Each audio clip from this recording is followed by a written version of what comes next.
Today we have with us an eminent speaker, a scholar, an agricultural scientist and landscape architect, Dr. Prabhakar Rao. Dr. Prabhakar Rao has been a seed keeper for over 25 years, collecting indigenous vegetable seeds that are on the brink of extinction. His travels have taken him to remote parts of the world where his interactions with the older generations of farmers have allowed him to access these forgotten varieties. Since 2011, he has conducted extensive testing of over 500 such varieties in his farm in Bengaluru for genetic stability and environmental suitability. He has now successfully stabilized around 180 rare indigenous vegetable varieties collected from both within the country and abroad. A firm advocate of chemical-free farming, Vedic agriculture, Dr. Rao has a collection of nearly 600 varieties of endangered indigenous vegetable seeds. While studying for his PhD in agriculture, Dr. Prabhakar Rao instinctively realized there was something amiss in what he was propagating. He belonged to the generation of scientists who created the Green Revolution and who pushed farmers to use hybrid seeds, fertilizers, and pesticides for industrial agriculture. But deep inside, he was not sure if industrial agriculture was a sustainable model. This prompted him to change his field of study to architecture and moved later to Dubai, where he set up his practice, specializing in landscape architecture for over 2 decades. During this time, he designed several iconic projects across the world, including the Palm Island, waterfronts in Kazan, and several sustainable architectural projects in the Far East, Africa, and the Americas. On returning to India in 2011, he got back to his passion of saving seeds. Presently, he has been consultant for several iconic projects in India, including the Sardar Vallabhbhai Patel statue in Gujarat, the Green Project for the new capital city Amaravati, waterfront township in Bhutan, and landscape in the current Central Vista project. In today's presentation, Dr. Rao will speak on sensory gardens, followed by an interaction with architect Vijay Narnapatti. We welcome you, Doctor. It's a pleasure having you with us.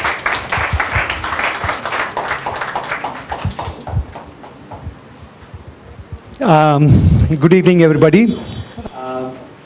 Could I request some people to move this side because people are coming, not finding place. There's a lot of place on this side. If you can just shift, it'll allow more people to come in because they don't see free place there. So I take it a lot of you here would be architects. Is there anybody who is specializing in landscape architecture? Anybody interested in landscapes? Wow, that's awesome, awesome, awesome. Anybody interested in gardens? That should be a lot, right? Yeah. So the point of today's presentation is something that's close to me, I'm passionate about, and it will basically benefit young architects like you, designers like you, and people who are interested in gardening to do something that is off the beaten track. Yeah? So the topic that I have taken is actually called sensory gardens, and it actually comes because of my earlier interaction with Nandhini, who wrote an article on this, which I had curated in that beautiful magazine, Antariya, Architect. And many of you would know that magazine, right? So it's something that I've been working for a long time, and like I say in my slide, why do we need to have sensory gardens? Yeah, why at all talk about sensory gardens, and what are sensory gardens? Typically, as architects and designers, you would say that, okay, something that engages your senses. So maybe I'll have the sound of falling water, maybe crunching gravel. I'll have a couple of wind chimes, yeah? And those would engage my senses. But what I am here to talk about is getting the plants to engage your five senses. So how do we create a garden where all five senses will get engaged? Yeah, and why that is important. You know, today we live in an age where experience has premium. Okay, you go on a holiday today. Yeah, maybe I could have the next slide, Priyanka. Yeah. Now, holidays today are not about sightseeing. It's about experience. You could go to Italy, but it'll be that Vespa that, you know, took you around the city and you explored the city with that Vespa scooter.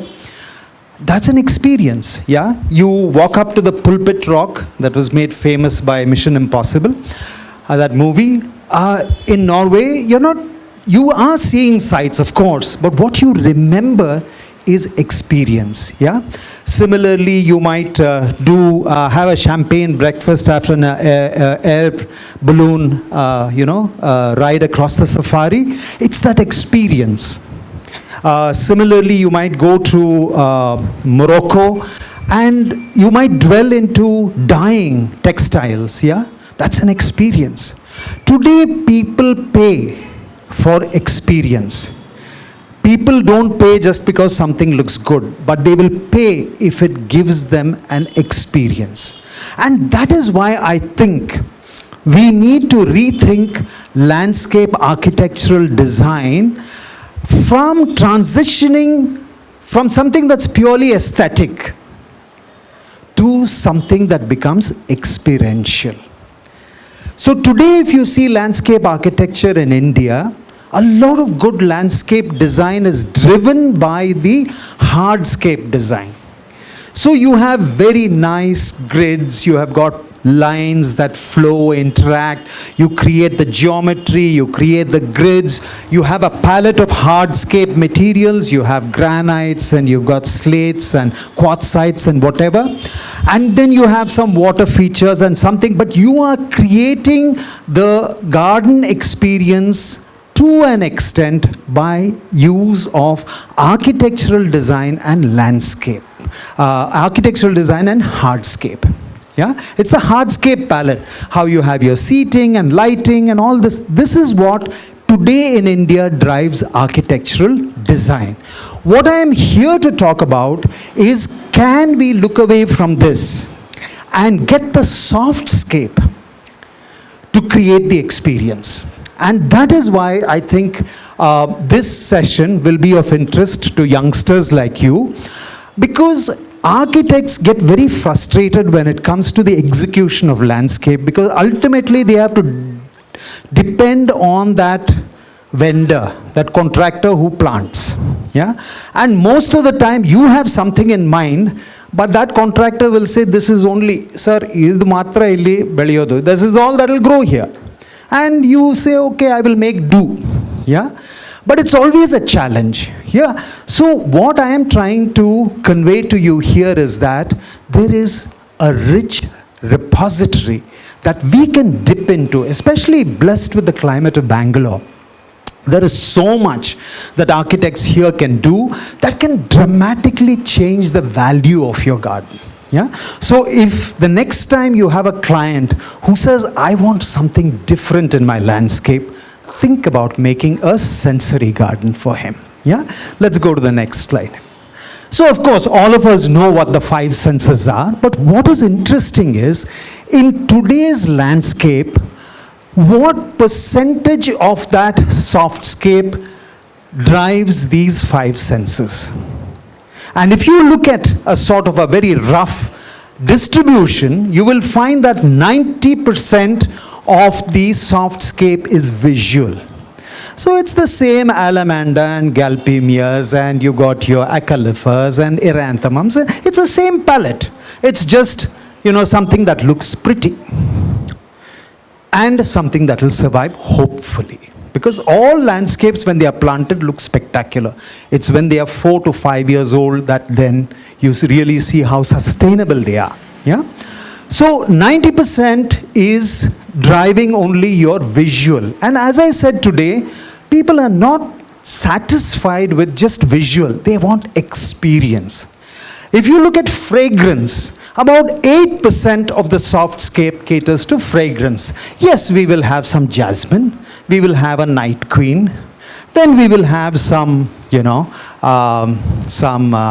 what else do we have for fragrance? Yeah, whatever, we have got these common plants that are there.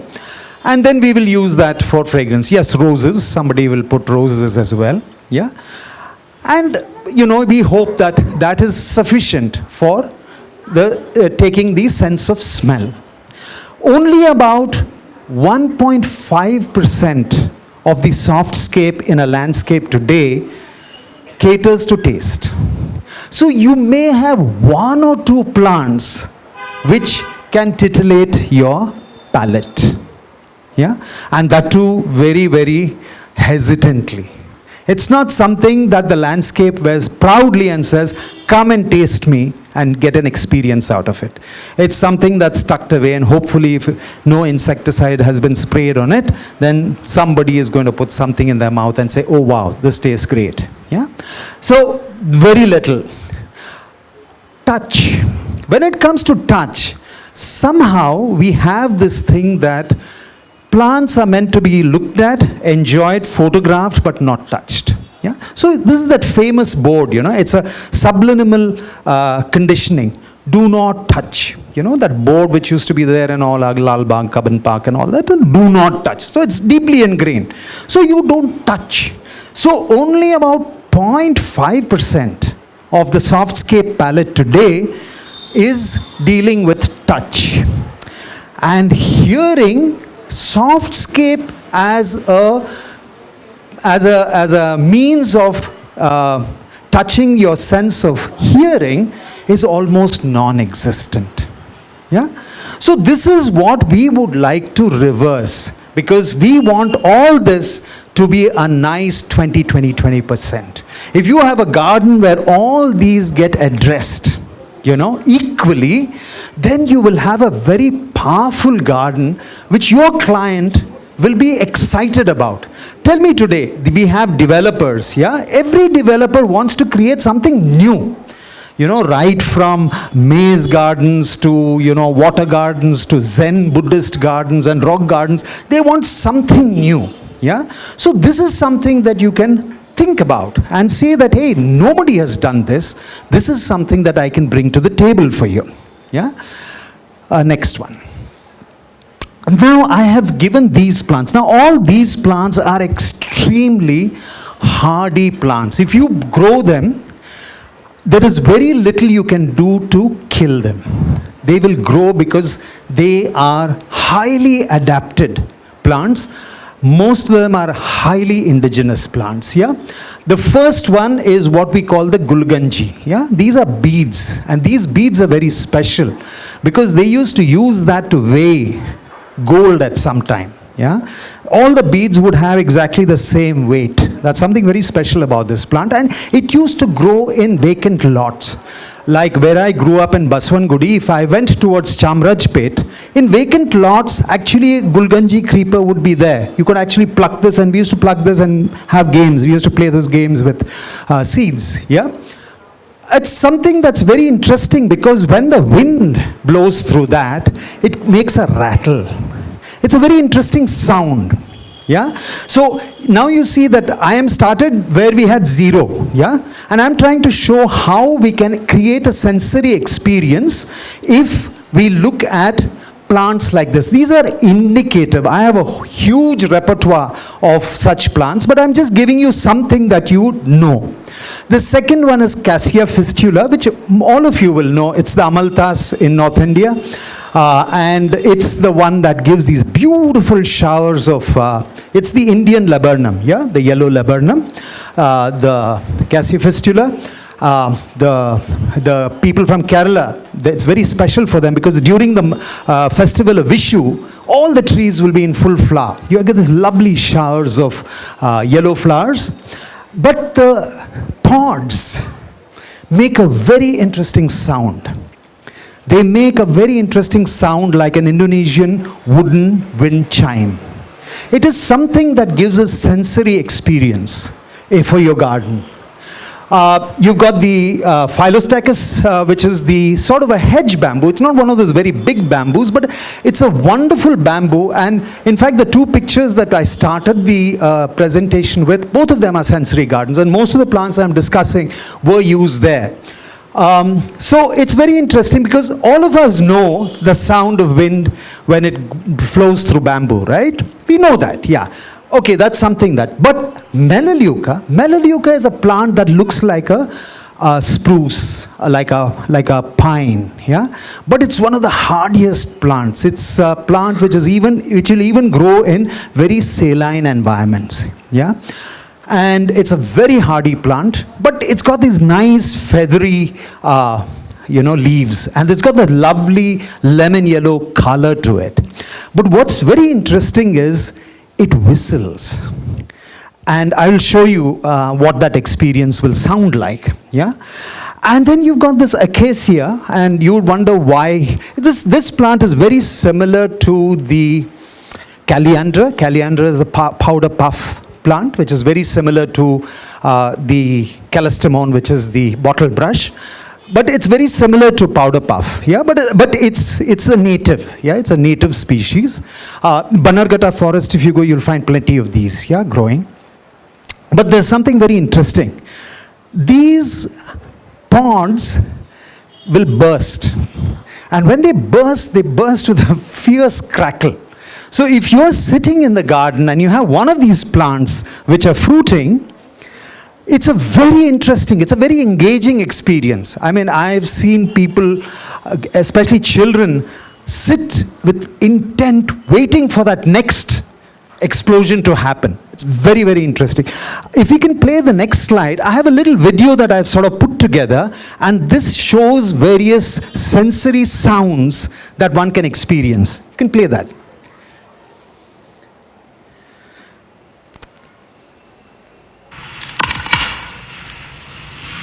See that?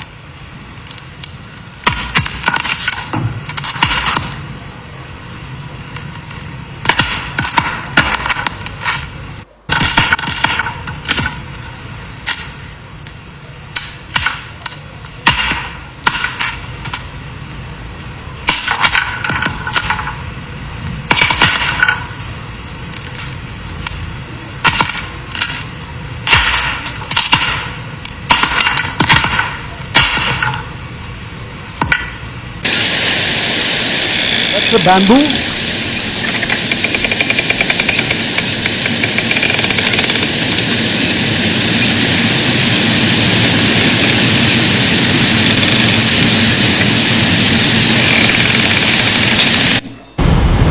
It's the Melaleuca that I was talking about.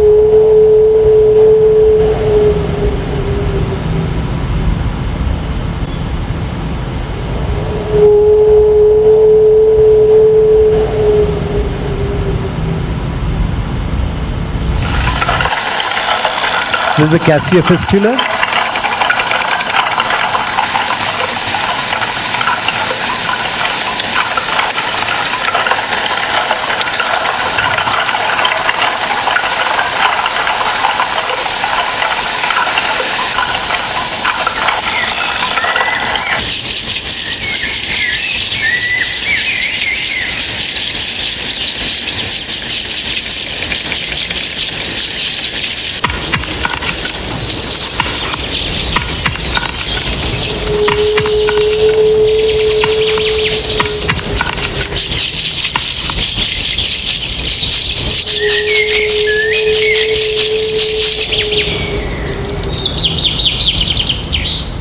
So that would be a very sort of an introduction to what sound can do in a sensory garden.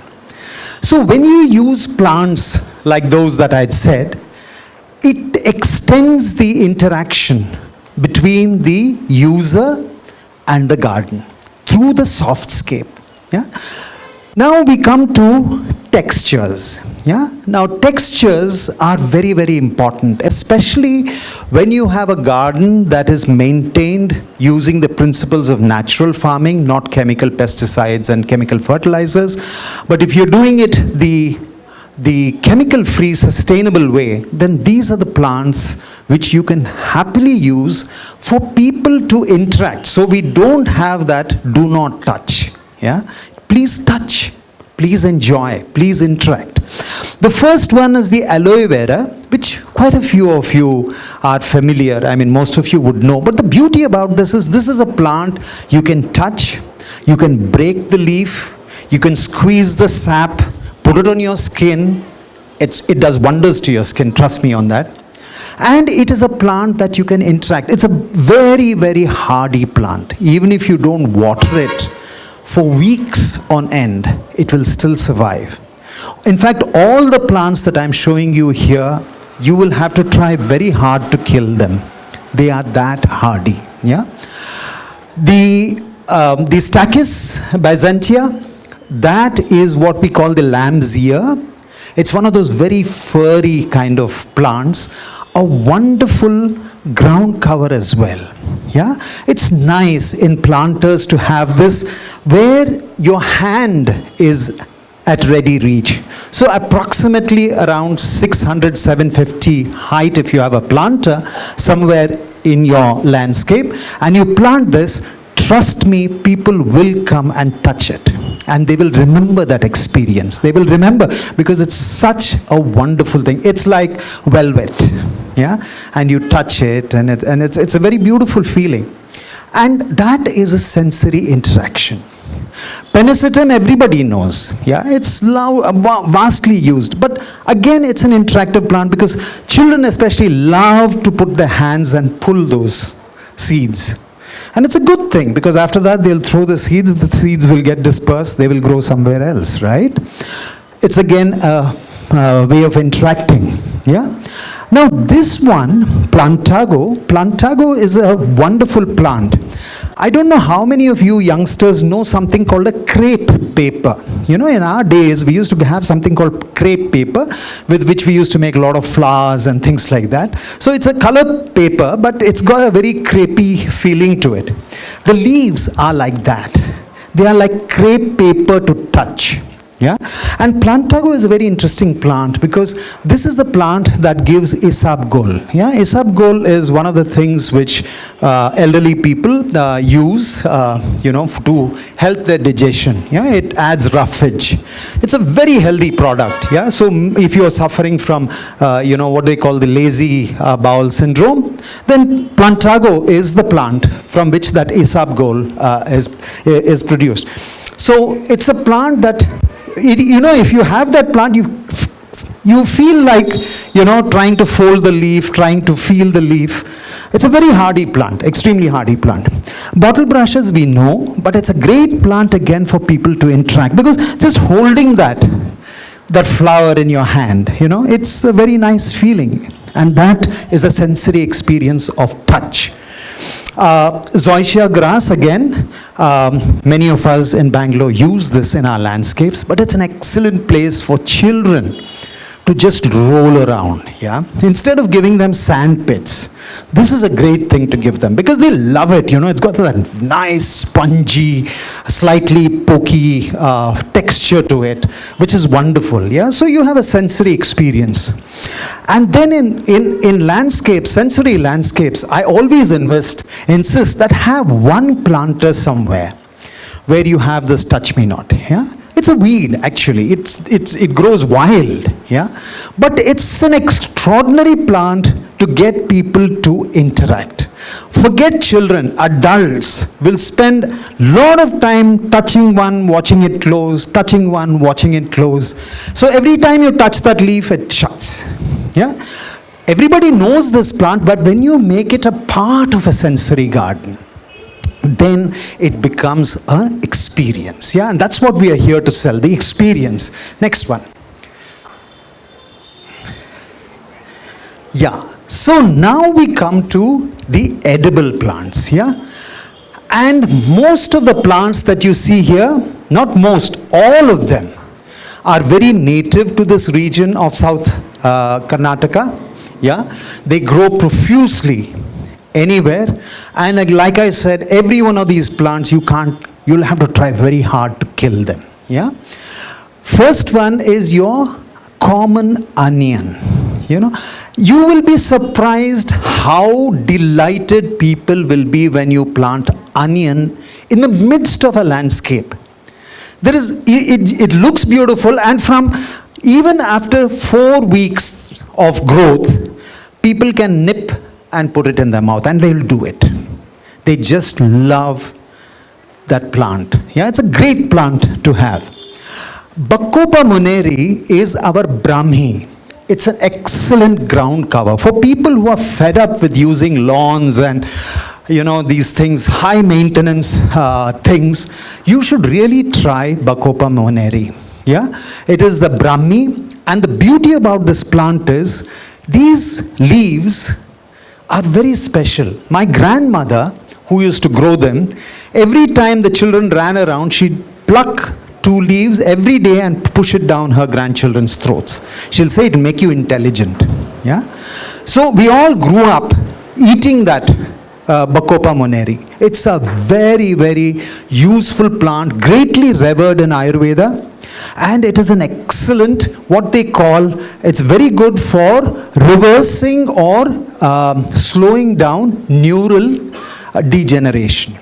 Yeah. So people who have what they call neuropathy, they will benefit hugely. And it's a beautiful plant. It's a plant that requires, it'll grow in shade. That's another great advantage you have. Bacopa grows very well in shade, and a great plant to put in your mouth. It's a lovely taste to it. Beetle leaf is an excellent addition to your gardens. I've got one in my farm that just grows on a grill sort of a fence that I have, and it's perennial. It requires no care, never gets an insect. One of the best things about growing beetle is no insect will eat it. Only the thing that eats the human being. Nobody else eats the piper beetle. Yeah. Excellent. And we have got some wonderful varieties like the Mysore yele. The beetle leaf from Mysore is a beautiful one. We have wonderful ones from Malnad as well. From Uppinangadi and Sakleshpur area, you've got some lovely beetle the leaves that come. Excellent stuff to grow in a garden, because you can just pluck it and eat it. And you pluck those really tender ones which are light green. It's absolutely delightful. Now, Tropiolum is actually a wild nasturtium. Yeah? And wild nasturtiums are edible plants. Both the flower and the leaves can actually be used in salads. You can eat them. Apart from that, it's a perennial. It's a climber. It's nice to cover picket fences or, jali fences that you have. It's a great plant to have. Grows very profusely, requires very little maintenance, and a great plant. This one, Spilanthes, I like very much because this is called the toothache plant, and in Karnataka, the older generation would have at least one plant in every garden. And it was that if you had a toothache, then your grandmother will take the flower and put it in your thing and ask you to bite it. Now what happens is something very interesting. When you put this flower in your mouth, initially it's like there is a battery of current, zrrr, your tongue, it goes zrrr, something happens. And then you start profusely salivating. One of the Michelin chefs used it to make a sorbet, to cleanse your palate between courses of dinner. He used this toothache plant, the Spilanthes, yeah? And incredible. I mean, especially for an interactive sensory experience, children will just go mad because once they've experienced it, they want to con their friends, So every time they invite their friends, the first thing they will do is to take them to the bed which has these Spilanthes here, the toothache plants. We've got Centella asiatica, which is the Jala Brahmi. Both of these are plants which will grow well in shade, marshy conditions. Jala Brahmi has larger leaves, again highly medicinal and very nice to eat. It's got a nice tangy taste, beautiful taste, wonderful thing to eat. Your sensory garden can have spearmint, like we have pudina and things like that. Spearmint is one of the very nice plants to have. It looks very beautiful. It's very, nice green and very lush plant. And then these mentha are lovely. Spearmint, if you have not tasted, you're missing something in life, yeah? And then you've got this oxalis. Or this particular oxalis is the oxalis which is the red-leaved oxalis. The oxalis is this, wild clover, yeah? The clover leaf, what we call. But this one is one with a red leaf. Again, a beautiful plant. You can eat the flower, you can eat the leaves. And again, a great one to not only look fabulous, but also really engage you in the sense of taste. So we've finished two now. We've finished sound and taste, which accounted just for 5% in our conventional landscapes. Next one. So now we go to fragrance. Of course, all of us are familiar. We have the roses, and then we've got the jasmines, we've got the night queen. But I want to push the envelope a little more. Yeah? And the first one I would like to look at is the Buddleia asiatica. Great plant, grows wild in our forests. Fabulous attractant for butterflies and pollinators. Butterflies love this plant. You have one Buddleia in your garden and you will be assured of hundreds of butterflies coming to your garden. Great plant with a beautiful fragrance. If you go towards Coorg and Chikmagalur, you will find this actually growing wild, along the fencing that they have, their compound fencing and things like that. You will find these Buddleias growing very well, but does very well in Bangalore. Buddleias are plants. We use the ornamental varieties, but use this one. This is really fantastic. Yeah. Now this one is the Hydicium, and again a great plant because it's got excellent fragrance. Again, a very hardy plant. Very, very hardy plant, yeah. So great plant, very easy. And the beauty is that this flowers almost about 10 months a year. So the fragrance will be there all the time, yeah. This is the coleus, which we call the Dodapatra, yeah. Now the thing is that it has the fragrance of aniseed, yeah. Ajwain, yeah, ajwain. And every time the leaf gets damaged or broken, the whole area will be smelling of ajwain. It's a very beautiful plant, yeah. Again, extremely hardy. We've got the Bergmansia, which people call Datura, but it's not a Datura, it's actually a Bergmansia. And of course, this is now common. If you go to the hills now in Coorg and Chikmagalur, it's all over the place. But it's a great plant and beautiful fragrance, fragrance that is somewhere between lemon, ginger, that sort of beautiful fragrance it's got here. Now, this was the old 4 o'clock plant, Bangalore used to be full of it. Any empty plot, you would find this 4 o'clock plant, which is one of those few plants which grow and flower in shade. And every evening at 4 o'clock, the flowers will open. That's why it's called the 4 o'clock plant. But the berries, these black berries, are very, very nice. They are edible, and the flowers have a very distinct fragrance. Unfortunately, today, you don't find this plant so common. But it's a great addition to your landscapes, especially when we are doing podiums and terraces, and we always have that patch which doesn't get sun. It's a great plant to put because it will flower. This is my all-time favorite, the Kananga. And if you know a perfume called the Ylang Ylang, yeah, it's one of the perfumes, highly sought after perfumes, the Ylang Ylang. It comes from this plant. And when it flowers in the evenings, it makes it divine. The place is just divine. It belongs to the same family as our sitafal and all that, but it is really a fabulous, fabulous plant. Sometimes in Bangalore, it doesn't become so yellow, it stays green. The petals will stay green, but the fragrance is just outstanding. The dwarf pandanus is something that I love because when it flowers, it's another experience. Again, another perfume is extracted from this, pandanus. Of course, this is my all-time favorite again, the parijata. We still have this in gardens, but not as much as I would like to see in commercial landscapes or in, the new designer landscapes. I don't see much of this because they think it's too lanky. No, it's not. I mean, it's a very, very nice plant, and early morning when you walk, all the flowers will fall on the ground. So it's like somebody's laid out a carpet of this beautiful orange and white, and the fragrance is just very dramatic. So the third sense, which is the sense of smell, we have a huge palette. I've just given you a few because these are native plants, very hardy. Okay, so put these, you can almost forget about them because they don't die. Yeah, next one. Yeah,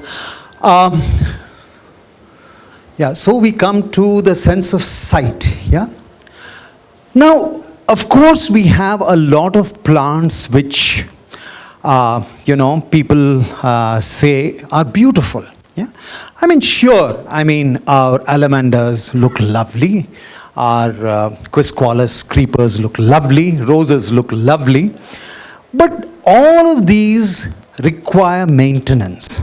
Yeah, and people who have done gardening or landscape architects here who are into this, your biggest problem is the amount of care you need to take to keep them healthy. Yeah? Because many of them don't belong to this land. Yeah?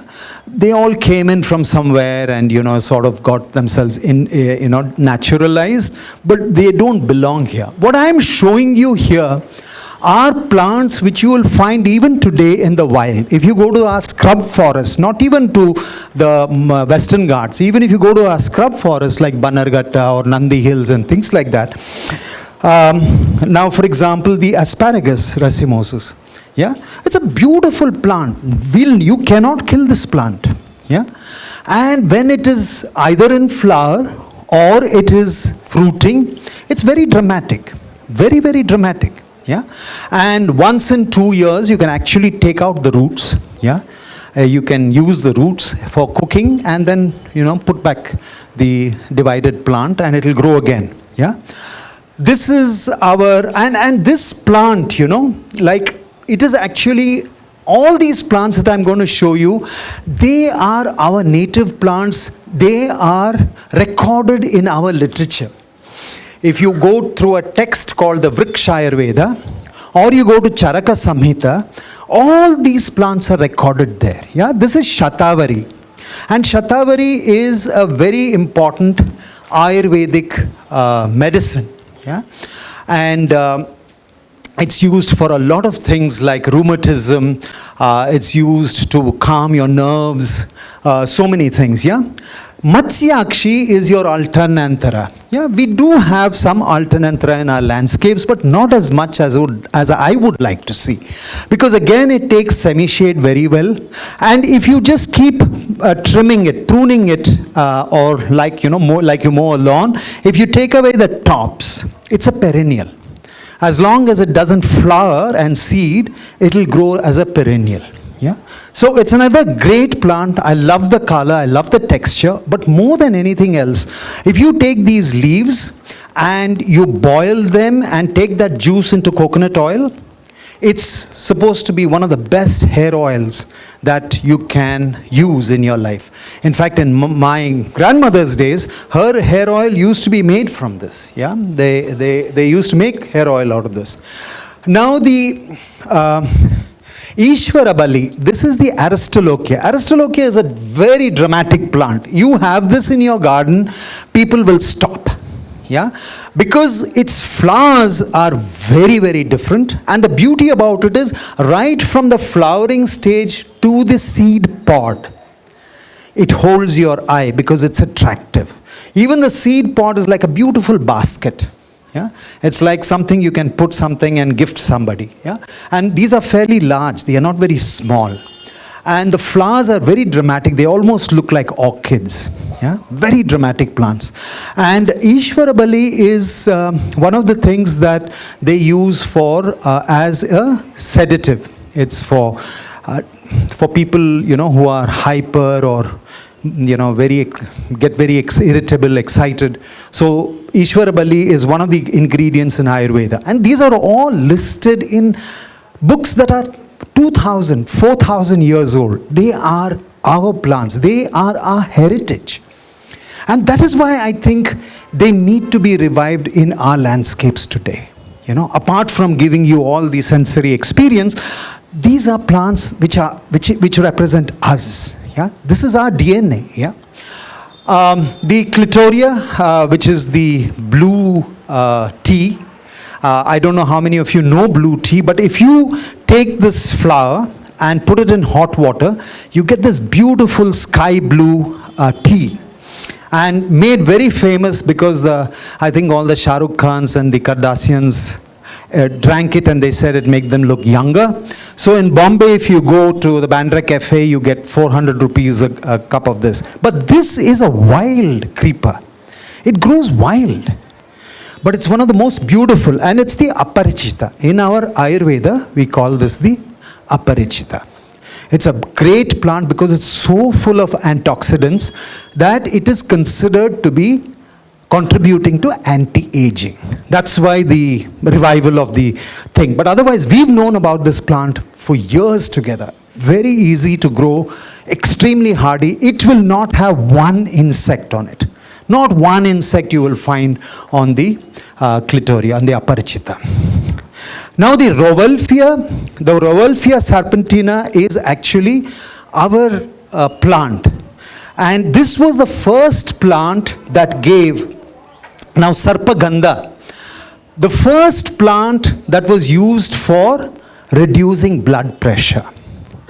Yeah. So Sarpasil, the drug that you get in the market, the active ingredient is from this plant. And it's a beautiful plant. The flowers are lovely. The texture of the foliage is lovely. And plus it's got this incredible medicinal use. So why not have this in our gardens?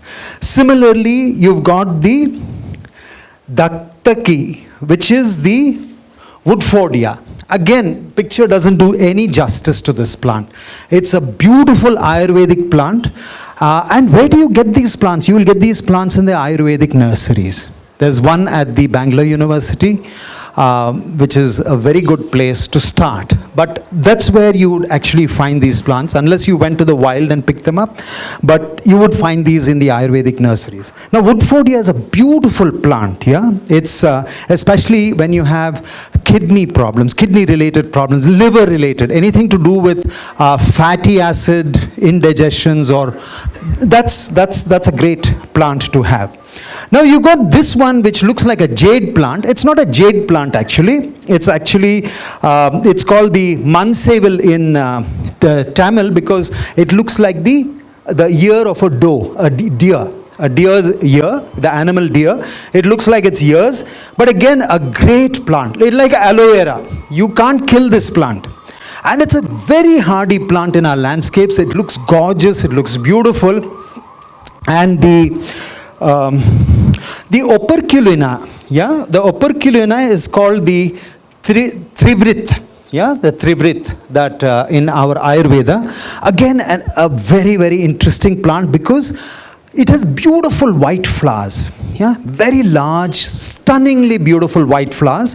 It's like your morning glory, but completely white, yeah. And then it's got this the fruit or the seed, which is almost like a piece of art. Yeah, it's just so beautiful. Yeah, so again, great plants to have, which can easily replace our galpemias and our homescoldias and Hemelia petens and whatever else that we have. Durantas and whatever that we grow. We have a whole range. These are our plants. The next one. I'll just go through a few more. I'm just pushing the envelope for you because these are all our plants, yeah. The Adathoda, the Justicia Adathoda, also called Adathoda vasica. This is called the Vasaka in our text. These are all plants which are our plants. They are indigenous plants. Yeah. Now, if you look at this, each flower looks like a lion which is laughing. It's got the tongue coming out and it's got this huge smiley face, and it's known. It's a wonderful plant, huge properties. And one of the greatest things about Adathoda is you can plant it where maintenance and protection is very difficult. Adathoda actually comes from the word Adu Todade Gida. That means even a cow or a goat will not touch this plant. That's how the name Adathoda actually comes. It comes from Adu Todada Gida. Yeah. Now it is a great plant. So when you have public spaces where you can't fence off, where you want to put something that looks nice, which is a part of your DNA, your culture, it's a great plant to have. Again, very hardy and highly medicinal. The glorious, this one, the Agni Sakshi. I mean, you can see why the name, it has Agni Sakshi, right? Because it looks like fire. Yeah. This creeper Gloriosa superba is another great addition to our gardens, and it's a brilliant plant to plant. It flowers twice a year, and in Bangalore at least, and absolutely incredible plant. Huge medicinal benefits. The Sorelia, which we call the Kushnashini. Now, Sorelia suddenly became very famous of late because some people found that this was a great cure for hair which is falling, which is very wiry, dry, or even baldness. Yeah. So suddenly but we knew Kushnashini. Kushta actually refers to hair. Yeah, and in our Ayurveda and Charaka Samhita, this plant is actually said that it gives you lustrous hair. We knew this 5,000 years ago, but this recent interest in this plant has happened, I'm talking about a couple of years ago. Suddenly people start getting very excited about this plant. They say it's a wonder plant for hair and things like that. Now, Krishna Kamal, which is the Passiflora racemosa, brilliant plant. This is one of those great plants, a creeper which you can grow on trellises and things like that. We talk about these vertical gardens which are coming up in all places. Even if you have a 10 feet by 10 feet garden, one wall will be this vertical. When you put these pots, my thing is try to think out of the box. Plants like this is a plant which will even take semi-shade. And when it flowers, and it flowers profusely, it is dramatic. It's really dramatic. It belongs to the passion fruit family, but it's not the blue one. It's the red one, which is called the Krishna Kamal. And we've got the Sarpasil, the Hemidesmus. This is a ground cover. You'll find this ground cover even now in the wild. Yeah, if you just go like where I play golf, you will find it growing on the ground. Yeah, but it's a great landscape plant. It's a great plant for landscaping because its leaves are so dramatic, its flowers are so dramatic, and plus it has got a very, very important drug, medicine that comes out of it. The wild solanum, again, great plant to have when you have some area where back of the house you want to cover up something, you want something that's hardy but looks pretty, doesn't require any maintenance. That's your plant.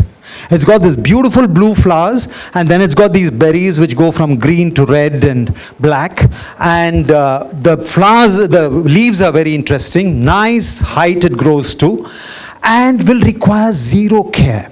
Yeah, zero care. That's the beauty of this one. Lucas, this plant is not the seasonal, it's a perennial Lucas, and Drona Pushpi. It's called the Drona Pushpi, and it's again a great plant for our landscapes. Yeah, it looks like nothing you've seen. It's got fragrance to it. It's got a lot of value.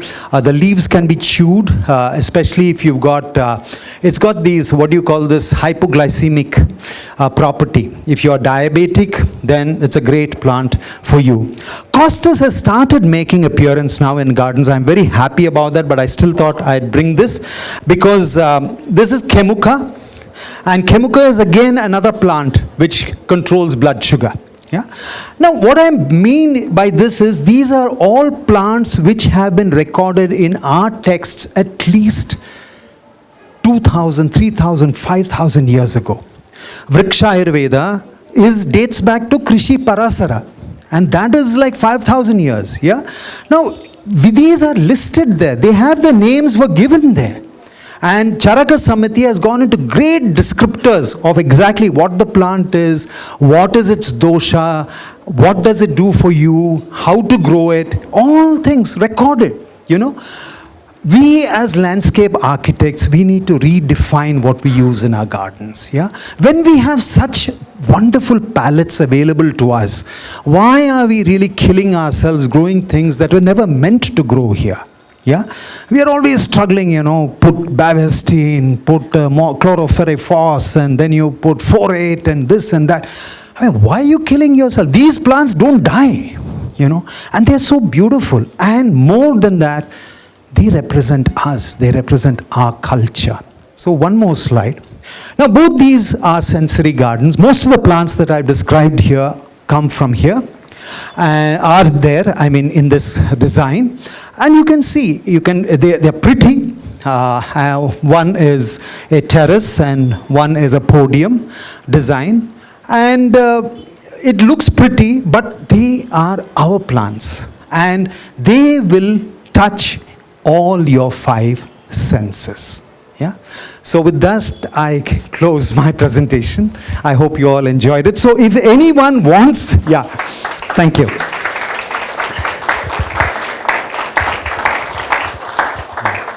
So the point of this presentation was, if anyone wants, a client wants for you to do something different, propose this. I will mentor you how to do it, but get some of these going. Yeah. Thank you. Thank you very much.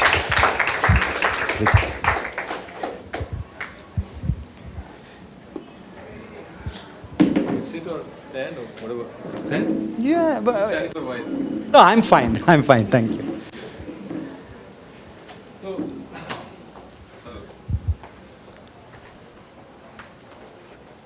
Okay, why don't you start? I think it should be. Hello. Sure. Okay, I'm Vijay Narnapatti. I'm just here to ask a few questions and trigger a discussion. It's kind of gently mind-blowing what you've spoken, so much passion. I know in my experience, I've spoken to many people about sensory gardens, but not in a way that seems to draw you in and convince you that why we're not doing this everywhere. So, to ask you a first question, there was actually in Bangalore, there was a certain period of time when public landscape, especially in our streets and our gardens and parks, I think was influenced deeply by another interesting, I think, horticulturist rather, Mr. Neginal, if you know, right?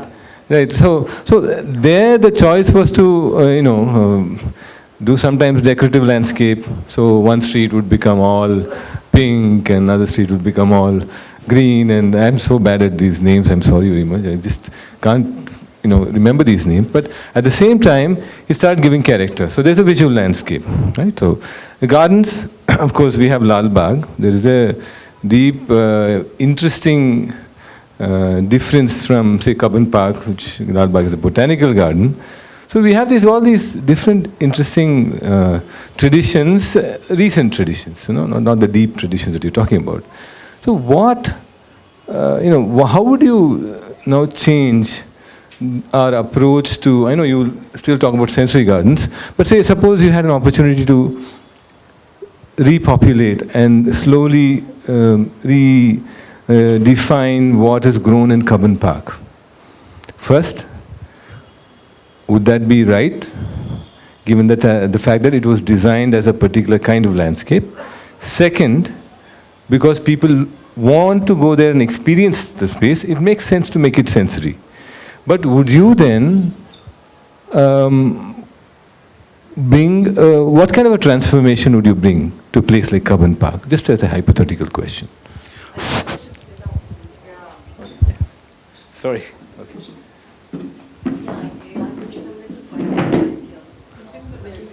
Yeah, okay. Okay. That would be normal, yes.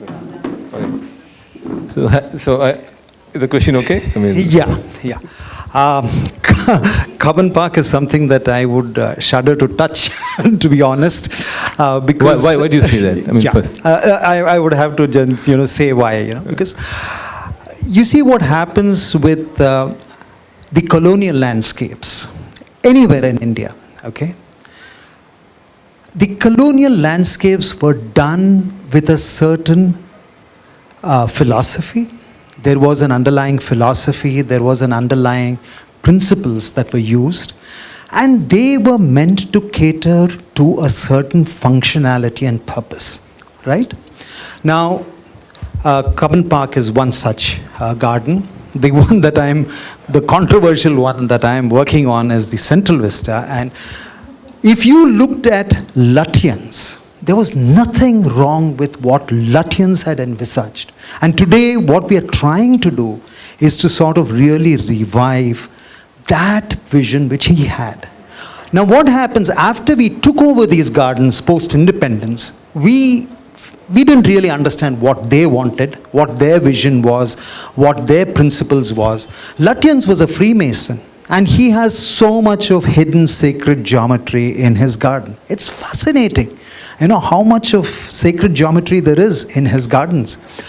We don't understand all this. But now what we've done is we have gone merrily, adapted it, planted it. Every one Mahotsav, X number of trees have to be planted. You just plant them. Therefore, the dilution of the design intent, the original design intent has been diluted so much. Because every person who comes to power likes to leave a little legacy. So who's really going to, you've got this vast garden. Wasn't it sort of visual landscape of power? Yes. It's very different from what you're talking about. Exactly. So this is what I'm saying. It was to shock and awe. The Central Vista, the Rajpath, was actually the King's Way. It was anybody who was even approaching the Viceroy's residence would be in shock and awe at the enormity of that scale of landscape. Intimidation. Intimidation, basically. Now we are talking about a democracy. Yeah? We are talking about a democratic country where that, is not going to work in its original form. But nobody really knew how to adapt it in a sensitive way. Cubbon Park is a similar scenario. Yeah? So if one really wants to look at Cubbon Park as a democratic space of the 21st century, we need to go back to the roots. We need to understand where did they start from, and then how do we adapt it sensitively so that we retain what was good, we add and adapt what is required. So I wouldn't clearly say that I would bring the sensory garden. Having said that, there are those bamboo groves in Cubbon Park. And it's one of the places where a lot of people have gone and had a sensory experience of just sitting under and watching hearing those stems rub against each other. Absolutely. So it is there. But when you look at something as vast as Cubbon Park, it requires a much deeper understanding. We wouldn't just take something from here and put it there. So the other pride of Bangalore, I understand what you're saying. I think if anyone else has something to add to this, you could just let me know. But the other pride of Bangalore is Lal Bagh, right? Well, it's a completely different animal to this. At least, I hope most of you know that Lal Bagh is a botanical garden, and it had a life of its before, like say Tipu Sultan Hyder Ali, and there was a sort of a different gardening history and heritage there. So, what is your understanding become of Lal Bagh? Has it been colonized in some manner, different from what the intent was again? And just to, because we're all here in Bangalore, what would you do about Lal Bagh on that hand? Firstly, let's see exactly Lal Bagh in its historic perspective. It was originally developed with the Arabesque, the Muslim design. So the very neat charbagh kind of designs that you have, very geometric use of intersecting lines, use of water. All these things originally was there from Hyder Ali's time. That was the thing. Then when the British came, they tried to then adapt it to a colonial. That's when the bandstand and all these things started coming up. So it was some sort of a vague confluence even at that time, but the intent of Lal Bagh was a botanical garden. So I think that is one of its saving, I would say, not even saving, I would say it's a USP even today. I mean, I still go to Lal Bagh because there are some wonderful plants, like Ficus krishnae. There is this beautiful plant called Ficus krishnae, and it's got this lovely leaf, which if you pour water from one end, it drips at the other end. It is said in the Puranas that when Krishna was fed as a baby, the milk was actually poured on that leaf and then it was put. That's why the Ficus krishnae, the name comes. Very endangered plant. But it's a veritable warehouse of such endangered plants. So I think keeping Lal Bagh and even reinforcing Lal Bagh as a botanical garden would still be the right direction that Bangalore should look at. Yeah, rather than trying to make it a Mickey Mouse space of, make it, okay, it is a public space, let the public interact, but keep that prime vision of a botanical garden. Then we have a legacy that we can leave behind. There's a wonderful book, Suresh Jairam has written, not along with others, beautiful drawings, amazing book. I think everybody should take a look at this book. The next question is, what about the birds and the bees, and where do they participate in your sensory garden? Because I think you kept it sort of purist, and it comes from the plants, all the senses. What happens to the birds and the bees? So birds, absolutely. First of all, the bees, the pollinators. Many of these plants which I showed here, they are wonderful pollinators. They are wonderful for pollinators. I'm not just talking for bees and birds, but even flying foxes, for example. Flying foxes are wonderful pollinators. Very few of us know that flying foxes pollinate. Yeah. So they are all very, very good for that. And a lot of the fruit from many of the plants that I've showed you, they are birds' delight. Birds thrive on that. Like, for example, the asparagus racemosus that I spoke about. Those red berries actually wave out to the birds. Come and pick me, because that's how the dispersal takes place. The seed will come out untouched from the gut of the bird, but the bird loves it, loves the color, and it comes and picks it, eats it, and then deposits it somewhere else. So a lot of these plants which are indigenous are also very, very compatible with the local fauna. The bird fauna, they are compatible. In fact, many birds we have lost because they don't have, green parrots, for example. Now, green parrot is a dwindling population today because it fed on a particular fig, and today that particular fig, which comes from the Ficus virens, which we call the pilkans, which is the pilkans tree, is not really seen till about 5 to 10 years ago. Everywhere. Everywhere. Now they're disappearing. But as a result of that, you see these green parrots, the green-necked parrots. They're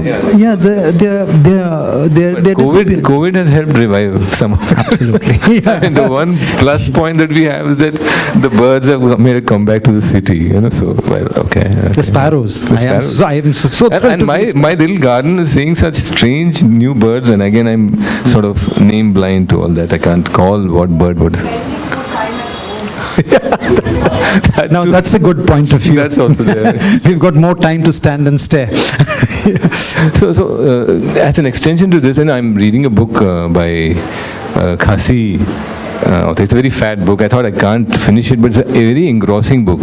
It's called Funeral Nights, and Kin Pham. I can't remember the whole name. I'm very sorry, but brilliant book. It talks about the composite experience that people in the forest have of the lay of the land, the flora and the fauna, and this sort of a completely embeddedness, the culture, whatever they do. So this story is a very interesting story. It's about the last disappearing funeral that this tribe may do.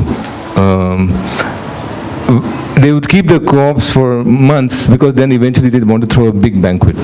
And so these people go to visit it. In the process, they discover their own culture and the relationship between nature, land, and themselves. Right? So I'm thinking, what is the learning that you have in all this that you've shared? Of course, you're a scientist, you have education here, education abroad.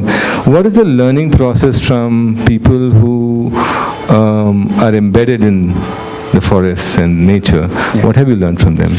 So one of the things that I'm blessed is that I actually work with a lot of tribal populations, and the one that I am recently working largely with the Ministry of Tribal Affairs is in the area of Aurangabad, the Ellora Janta area.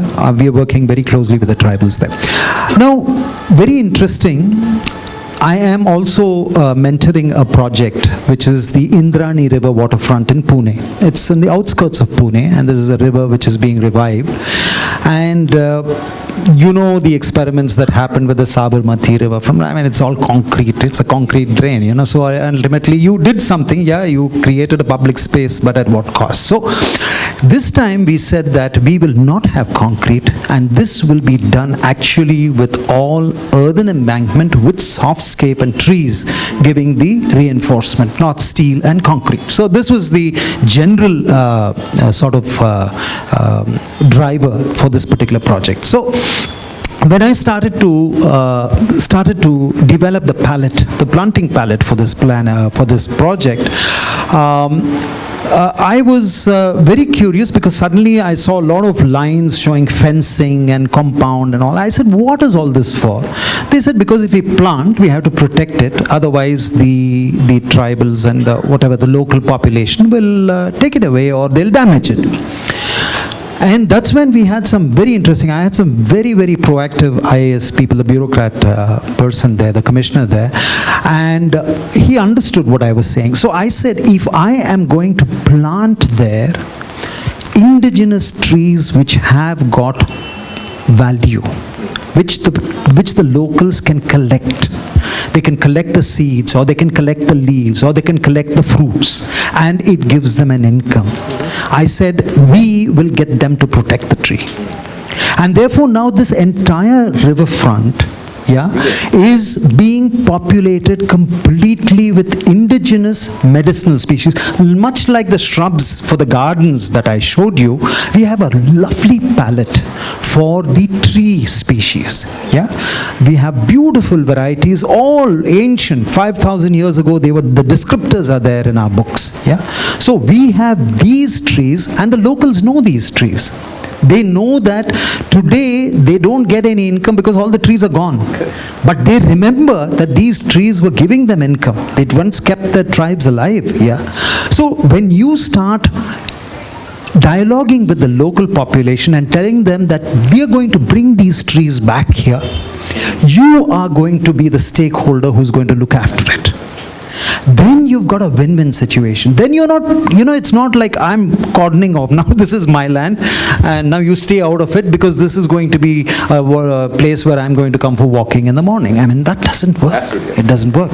So I think again, going back to our roots, indigenous palette is a very, very powerful palette. It's a very exciting palette that we have in India. Landscape, softscape designers, for example, still are exploring it. There's much to be explored, and I urge each one of you to explore it. We have a very rich heritage of plants. We don't have to do this, Duranta goldiana and Hemilia patens. We don't have to go that route. Yeah. Brilliant, brilliant. Do we have more time? How are we doing on time? Yeah. So anyone else has I think there's so many questions. Yeah, great. So shall we go with you first? If you could just introduce yourself. Hello sir, I'm Dhruval Vyas and I'm from the company named Perennials. Many of heard that name many times in your presentation. I'm from the western part of India, Gujarat, Vadodara, and it's a layman question. I just want to know the plants which you have mentioned in your presentation. Are they growing in that land? Oh yes, a lot of that. In fact, we have a much stronger. I am doing the Tapi riverfront again now, and even when we did the Patel statue, we used a lot of native plants there. A lot of native plants. So actually, if you ask me, I think in your area you've got a bigger choice of indigenous plants that you can use. Bangalore, the weather is very nice, but you have got the extremes of weather, so you can use actually two types of plants. Like even grasses, you can use two varieties of wild grass, one which will stay in the winter and one which will stay in the summer, and both of them grow alternately. So there's a lot of exciting experimentation you can do in Gujarat. Yeah. Thank you, and I must thank you for the detailing. Right. It's something thrills me. Thank you. Yeah, thank you. Hi, I'm Leena. So, today we have a lot of infrastructure projects. Now, let's say you drive to the airport and it's all only visual landscaping. I don't think anybody's walking over there. And that landscaping compels you. You won't miss it. You see it. So if we were to change the plants, there's all visuals to whatever you've said, do you think we could get the same effect? I mean, they're all manicured landscapes. Yeah. So if you took, for example, Bangalore Airport, so Bangalore Airport, the initial 3 kilometers that you start to drive in from your Trumpet flyover, you're just sitting in a car and you're driving through. It's not a place where you get down, walk to enjoy the garden. So here, I would say that visual landscape is good because that's what it's meant for. The functionality is to make it, look nice and very pleasant and attractive. People are not expected to get off their cars to experience the landscape there. And I don't think people down the windows to smell it, or I don't think any of that happens. So sight is sight, so 100% it is that. But what would be very interesting is now the new terminal where they are having so much of interactive spaces. One of the beautiful things that is happening there is that they are giving a lot of focus on plants with which people can interact. This is what I've heard. I'm not a part of the design team there, but from what feedback I have got, they are actively looking, because I got some mails through people who are involved asking for certain plants, Ayurvedic plants, which have taste and this and that. I was very happy. I said, this is thrilling that, they are even thinking about it. So I think there would be something interesting that will come out of that landscape. But along the airport, the plants that are there, are some of them indigenous? I mean, I don't know, so I'm just asking you. Most of them are not. Not? Most of them are not. Okay. Yeah. But can't we create a space like that, which is strongly visual with plants that we have? Absolutely. Absolutely. Absolutely. There's no two ways about that. Okay. Can I just ask one question?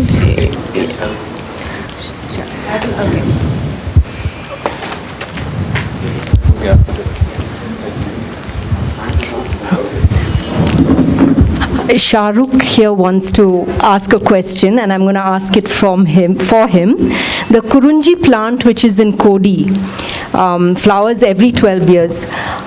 Can you throw some light about it as to why is it in Kodi forest or that area, and is it somewhere else? Something about it. Yeah. So Kuruvanji is a plant that is indigenous to the Western Ghats. It's not just in Kodi, it is also right now it is in flower in Coorg. It started to flower. So all along the Western Ghats you will get the Kuruvanji plant. Yeah, so it is a native plant. And it requires that climate to flower. It is a plant that flowers once in 7 years, like you said. That is the cycle for the flowering of the plant. Because once that flowering happens, then the plant will drop the seeds and the mother plant dies. Then it's the new plant that comes up, and then 7 years down the line, it will flower again. That's the life cycle of the plant. Kuruvanji plant has refused to flower elsewhere. If you brought that plant and sowed it, for example, in Bangalore, it won't flower. It will stay as a plant, but it doesn't flower because it requires that particular climate for it to flower. Now, very interestingly, its flowering cycle has gone haywire because of climate change and our rainfall patterns. So why Kuruvanji should not have been in flower now? It's basically this is not the season for its flower right now. But in Coorg, it started to flower suddenly. All of this thing. In Pune, about 3 years ago, it suddenly sprouted up and started to flower. Yeah. So I think the plant is also very confused with what's happening outside. It will take some time for it to assimilate that into its cycle. But it's not a plant that you can translocate. It's not a plant that we can bring and make it flower anywhere else. So maybe we just enjoy it there in its local environment. Yeah. Thank you so much.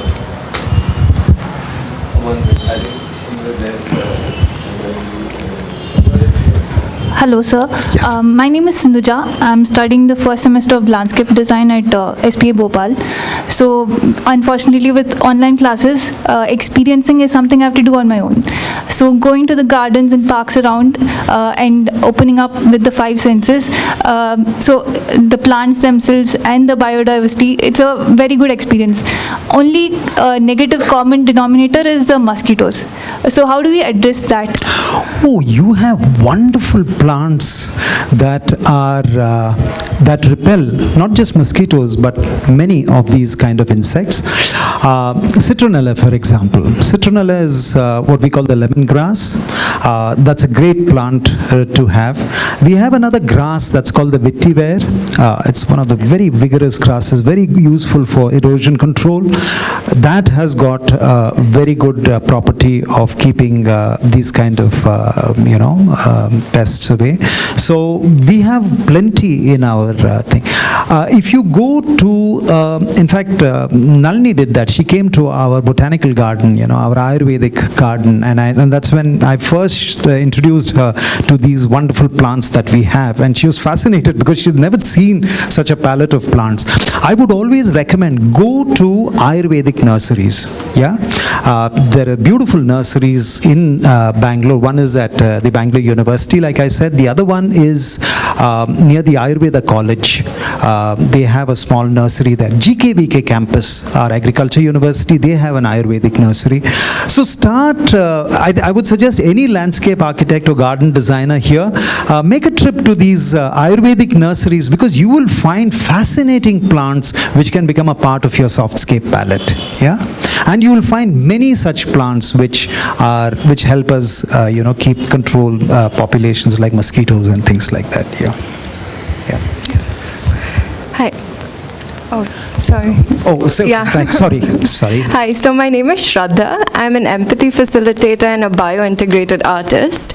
So I wanted to switch the perspective from humans to plants and focus on the relationship between two plants and the relationship between plants and the microcosmos and how we can possibly support them for the health of the plants. Oh, wow. So I would love some tips on it. It's a fascinating topic because the science that you talk about is called allelopathy. Allelopathy is how two plants interact with each other.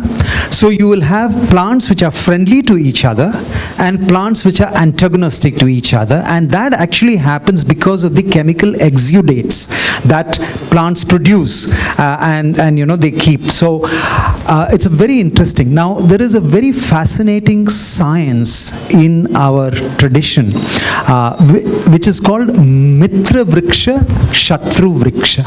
Yeah, and this entire science is from Vriksha Ayurveda, which talks about what kind of plants should you plant together in your garden or in your forests or anything like that, and what kind of plants you should not put together. And there is a very beautiful story about how a banyan tree and a neem tree are antagonistic. They will never find a banyan and a neem next to each other. Never. You can go and check it out. Never see a banyan and a neem tree. And this goes to the science of how each tree has got a ruling planet and how these planets interact to something. There is a science which explores planetary relationships. And because these two sit in antagonistic planets, these two will never grow together. The bargat and the neem will never grow together. Whereas the bargat, but with the pilkans, they will grow together. Although this is a ficus and this is a ficus, but the ruling planet is a different one. So, it's an extraordinary science, and Graha Samiti, it is called the science of the interaction between planets. It's a very fascinating science. So offline, if you connect with me, I will give you a lot of interesting information, which is at least 5,000 years old. We know about this, yeah. Hello, sir. This is related to her thing. The eucalyptus also supposed to be antagonistic to many vegetation around. No? Eucalyptus was one of the biggest mistakes that the British did. I mean, eucalyptus was not a plant for our bio regime at all. Now it's like a pollution. We have to deal with it was one of those things which was brought and thrust down on us. And eucalyptus is one of those plants where nothing will grow. If you walk under a eucalyptus, it'll be just sand. Yeah, true. It's like casuarina. Nothing will grow under it. Yeah, true. So eucalyptus, if you start planting eucalyptus, it's just going to be eucalyptus stands, nothing else. And you can see this in the Nilgiris, the Shola forests, how decimated they got because of eucalyptus plantations. Yeah. Okay, so I'm my introduction is I'm Dr. Jaishila, I'm an ENT specialist. I'm a nature lover, so anything green goes with me. Sustainability, tree group, and organic terrace gardening, composting, all are our wide interests. She's one of my co-member. We go to schools and even educate children now these days because have found teaching adults kind of time waste, energy loss.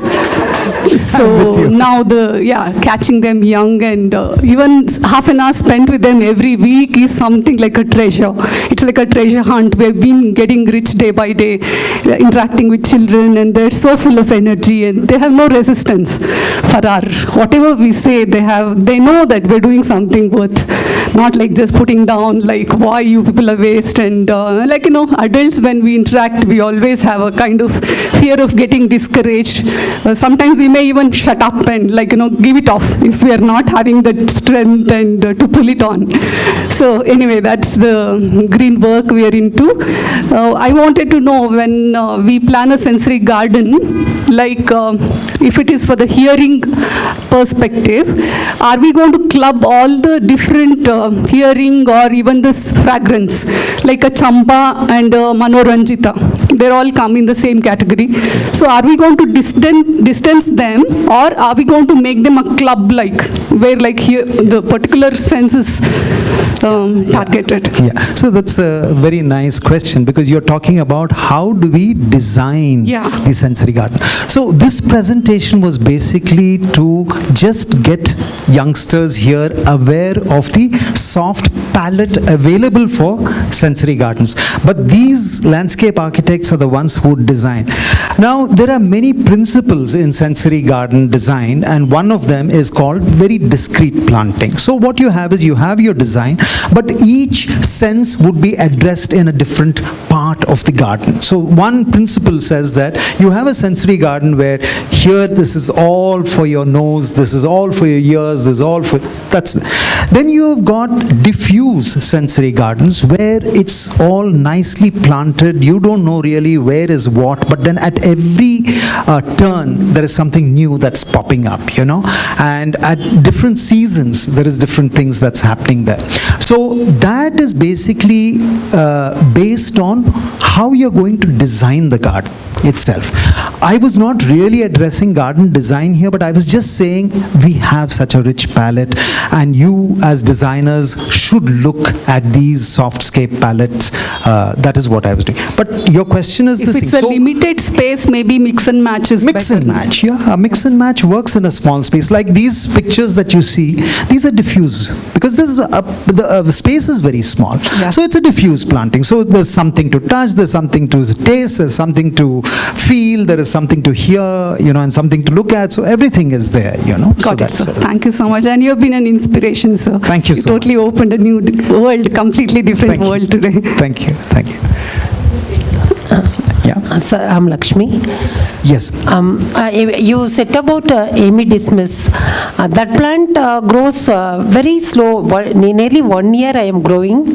It's very little much foliage because so the Google also says it's a very slow plant.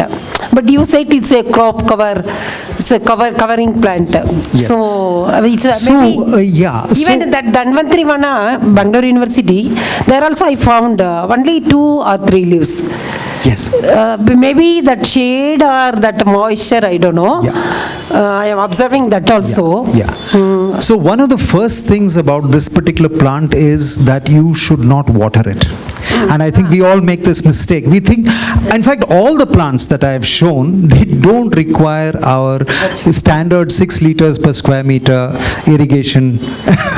They don't need it. Yes, they will take what the weather gives them, the nature gives them, and they're extremely. So one of the first things that you do is that you have nearly a 50% saving on your water footprint. And this particular plant, I know exactly where you, because I have worked with this plant. I know exactly what you're saying. The first thing is don't water this plant. Yeah, even if you think it's going to die, it's not going to die. But once it gets enough strength, then it will slowly start. The beauty about this is they are slow and steady plants, but they will last for years together. You know, it's not like these lawns which every 5 years you have to uproot them and relay them, and you know the hassle with the malis. I mean, this is a standard story. Yeah, yeah. Last question, anybody? Yeah.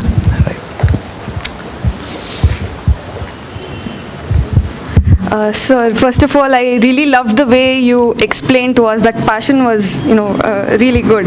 So, my question, or like just a thing, could you throw some light on, softscape bit of it, which could invoke fear and probably reduce the crime rates which is happening, at least in these urban scenario.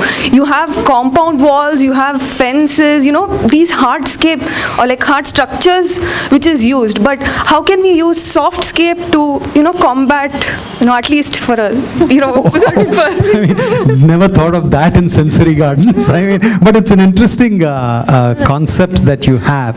Yeah, like for example, it is more. I don't really see this actually done systematically. Although I don't see why not. For example, we've got Datura stromonium. Yeah, we've got also a lot of plants which give itch when you touch them. Like we've got a lot of the creepers, especially, which belong to the poison ivy category.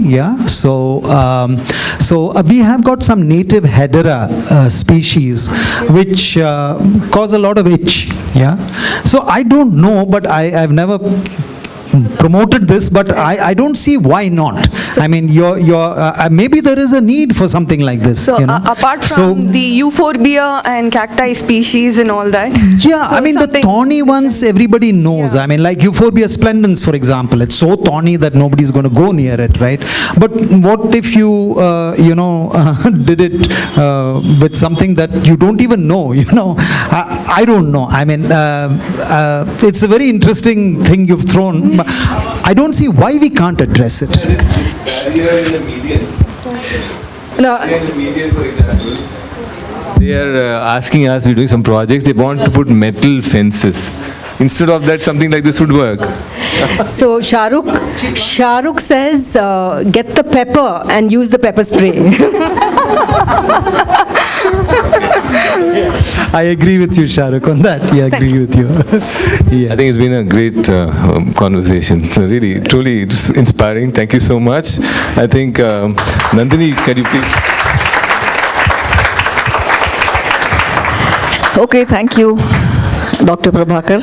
I think we've all learned a new way of looking at landscapes, and when it's something new, even adults are not bad. I think we've all learned, we've all imbibed what you've said, a new way of looking at it.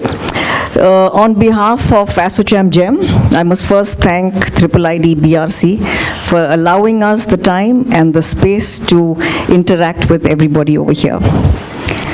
We'll conclude, and we have a small memento to give. Namit, yes, Namit is very rare, we hardly see him. And since he's come today, I said, well, Namit Verma. I did first say I'd like Shahrukh to come, but then they said he won't come. So Namit, that's for Dr. Prabhakar Rao. Thank you very much. And for Vijay Narnapatti. Namit, wait.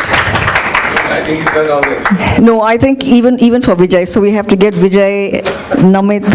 We don't see them very often these days. So thank you.